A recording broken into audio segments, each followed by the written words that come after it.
When board games give us more, we're rolling with more. Hi, I'm Will, and with me as always is the best founder, who's the best villager in the village that is called the best village, Sarah. And today we're doing a review of the expansion to Villagers, Shifting Seasons. Sarah, tell us a bit about this game. All right, Shifting Seasons adds several modules to the game.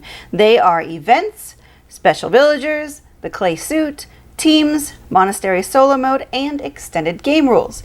Let's go over each one, starting with event cards. So in the base game, you have two market phases. They go under the second stack and the sixth stack of the 6 stacks that you set up for essentially your timer. The events get shuffled up, you grab 4 of them, and the other 4 stacks now have a card underneath them. Now before you play, they tell everyone to familiarize yourself so it's not a surprise as to what's coming up. The other nice thing is all the events are positive actions. Yes, and so this is where the seasons part comes, because there's a spring, summer, fall, and winter. And the neat thing is that they're all, how do I put this? Evolution, not evolution, but like the first one, the spring, is a smaller benefit or appropriate benefit for the beginning of the game. And then it goes on and so forth, so that the winter one is a benefit that helps at the end of the game. So they've timed, that's what I'm looking for. Mm-hmm. They've timed the benefits appropriately for where you will be in the game. Yeah, it's fantastic. Yeah. So who would you say this is for?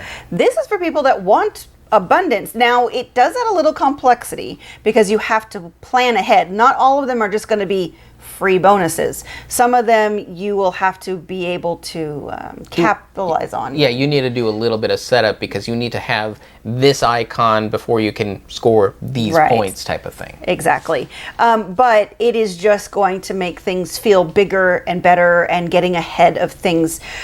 This was like a breath of fresh air because we're used to a lot of event in games that have both positive and negative. This is just straight positive. And most of the time it's negative too. Yeah. Or the positive are positive and the negatives are slap, kick in the face. Right. So this is going to be good for people that just want more, good positive loop, and it does somewhat speed up the game. Yes.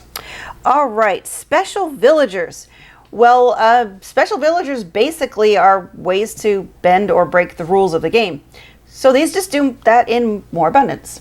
Yeah, so you get a lot more complexity out of the choices you have to make when these things pop up, because now you're like, well, now I can do that, and I can skip this thing or do something fancy.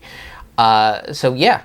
When it comes to who this is for the people that want complexity in their game and are ready to step it up to the next level. Exactly.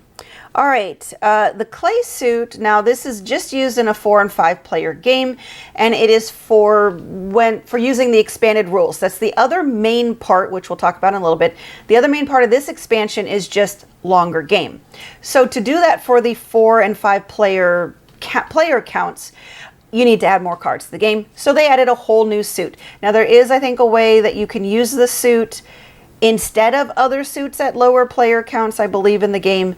We have not actually tried that. Yeah, because it's going to be a lot of hunt, find all these things, pull them out, put this things in, and we'll just leave them to a side because it's just clay. Yep. Now, who this is for? Well, it's kind of obvious. It's for the higher player counts to do the longer game mode. Yes. All right, teams. So teams is an interesting thing. You can only have one of them during the course of your game. And to buy them, you have to discard 2 cards. There are basic cards like the Lumberjack, the Miner, and the Hare.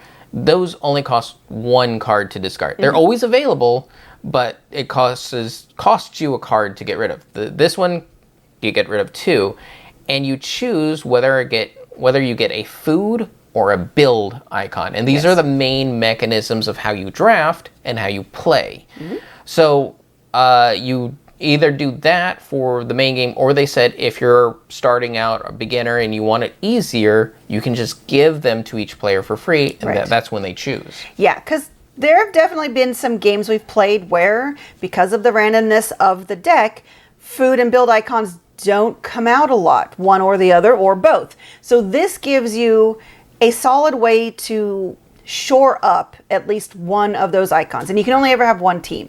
So you can pick whether you want it to be free or, whether you want to play standard for the paying for it. Yeah, essentially this gives you that additional a bit of control that you can guide your strategy or make the game easier.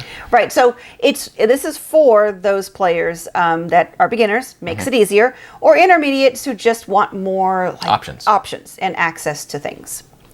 Okay, so the Monastery Solo mode, we can't talk too much about this because we haven't played it solo, but from what it says in the book, this is a more chill and relaxing way to play villagers solo. Yeah, so you just want to dive into the mechanisms, you want to see what's happening, and maybe you want to write down your score and compare it to future games of this. It's a very low pressure, enjoying the game. Yep, and so that's exactly who it's for, a solo player who wants a more relaxing experience. And so then the main thing that this game offers is the extended game rules. Do you want to explain how it works? So for more, having more cards available allows you to have bigger decks. So instead of the 4, I think you move up to like 6 cards. Yeah, I forgot how it changes for each player count, but for a 2-player game, the first stack still only has 4 cards. Right, and the rest of them have 6. I believe you add more when you are doing, there's a setup diagram for each player count and how many cards go into each stack. Yeah, this just extends the game by, I would say, 1 to 2 rounds. Yeah, it's always going to depend how the players play the game, because when you discard cards, you put them back on stacks. And if you do that more, then you're going to lengthen the game. But in general, I would say it adds 1 to 2 rounds. Yeah, or how quickly you build up your food and draft cards, because then that depletes it faster. There's that too. Yeah, but on average, we're seeing about a 1 to 2 round increase. So you just have a longer experience. Yep, so you can get more depth. So this is for those players like us that found the base game just a little too short in terms of length and depth of the game and want more out of it. Yes. I think it adds a few cards. Yes, it does add, I am blanking, but it does add a few new basic cards that you put in there. Just to make sure that the counts are right for probability. For under 4 players, it adds a graper, and then for the 4 and 5 player counts, it adds another wool and another leather. Those are the basic cards you need to start those chains. Yeah. All right. Okay. So how did this change the 2-player experience? It made it better. The only real problem I even had was how quick it was, and it's that last module that really kicks it up for me. I'd say the events are nice, they're fun, I wouldn't mind playing with them all the time. Fortunately, they don't really make the game feel like a completely different game. No, like I said, it adds a little bit that you have to pay attention to make sure that you can capitalize on the event when it happens. But otherwise, it's just going to help you. Yeah, and then the specialist cards, there's only so many. I think there were 7. Yeah, but they get shuffled into a big deck, and that's one of the times where the deck is big enough that you can't ever really count on them coming out. Whereas all the other cards in the game, there's so many copies of that you're going to see something happen. So, it ultimately comes down to the 2-player really benefits from the extended play. Agreed.